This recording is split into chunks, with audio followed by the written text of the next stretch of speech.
Hi everyone, my name is Alima Balo and today we'll talk about charge tape. We go through the fundamental principle used for this experiment, the materials, results, and the computational model.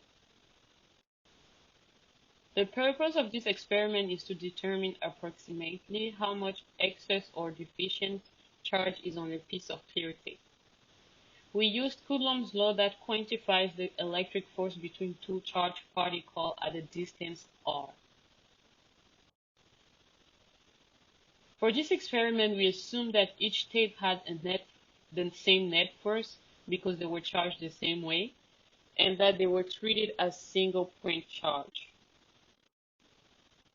For this experiment, we used a book, a clear tape, a pen, and a ruler, as you can see in the picture.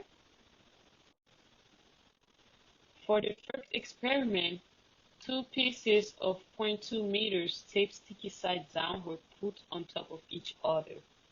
The top tape, the U tape, was quickly pulled off the base tape to be charged.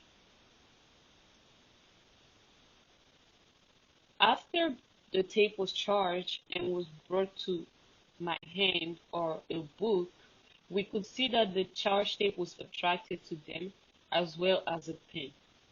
When two charged tapes were brought next to each other, they were repelling.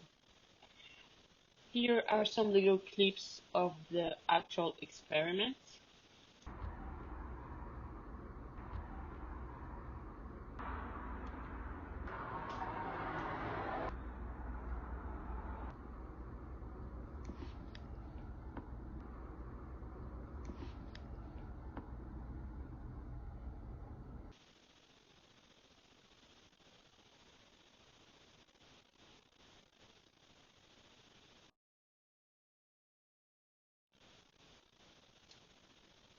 From this observation, it was deduced that the U-tape was positively charged because the pen was negatively charged after being rubbed to a piece of cloth.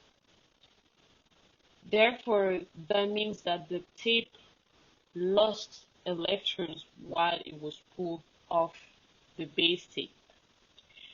If the U-tape was negatively charged, it would have repelled the pen, but instead it was attracted to the pen. For the second experiment, as the little illustration shows, a tape A was brought next to a tape B, and because of the electric force between the two, the repulsion, tape B started floating at a distance of 3 centimeters away from tape A. With this information and knowing that the gravitational force was directed downward on the y-axis and the electric force was directed upward on the y-axis, we calculated the gravitational force on tape B, and based on Newton's second law, we deduced the charge on tape B, which was 1.410 to the minus 8 coulombs. Because the tape lost electrons, there was a deficiency of electrons, which was 9.1 10 to the minus 8.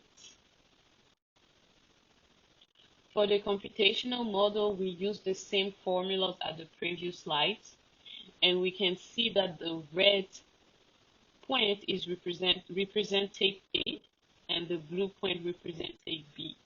And we have two forces on tape B on the y-axis and on opposite directions. This experiment showed that there is a transfer of electrons between two tapes that are ripped from one another. The tape could have been positively or negatively charged depending on the electron transfer. In our case, it was positively charged. The charge on our piece of tape of 20 centimeter long and 4.8 centimeter wide was 1.410 to the minus 8 coulomb, and there was 9.110 to the minus 8 less electron on that charged tape than on a neutral particle. Thank you for watching.